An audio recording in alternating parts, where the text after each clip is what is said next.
मराठी सुलभ भारती इयत्ता 4 धडा 31 आपलं वाचनालय। अतुल, ए सुहास, चल ना रे खेळायला।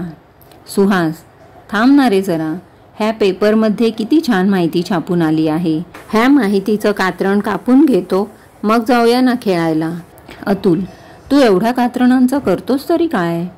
सुहास, अरे वर्तमानपत्रात छान छान कविता, चित्रकथा, गोष्टी, कोडी, पशुपक्ष्यांची माहिती येते, ती मी कापून वहीत चिकटवतो, मॅडमनं सांगितलेला प्रकल्प पूर्ण होतो। अतुल, अरे वा, छानच। सुहास, अरे एवढंच नाही, काही वेळा रद्दीमध्ये कवितांची, गोष्टींची चांगली पुस्तकं येतात, ती मी बाजूला काढून ठेवतो। अतुल, त्या पुस्तकांचं तू काय करतोस? सुहास, त्यांचं मी एक वाचनालय तयार केलं आहे, चल माझ्या घरी, मी तुला दाखवतो। ते दोघे सुहासच्या घरी येतात, त्याच वेळी मीनाही तिथे येते। सुहास, ये मीना।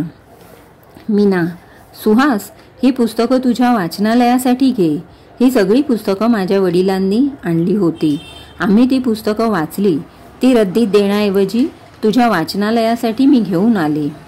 अतुल, हे छान झालं, मी सुद्धा तुला चांगली पुस्तकं देईन। सुहास, मीना, अतुल, मी तुमचा आभारी आहे, हे वाचनालय केवळ माझं नाही तर सगळ्यांसाठी आहे, थेंबे थेंबे तळे साचे, तसं एक एक पुस्तक गोळा करून हे वाचनालय तयार झालं आहे, म्हणून मी ह्या वाचनालयाचं नाव ठेवलं आपलं वाचनालय।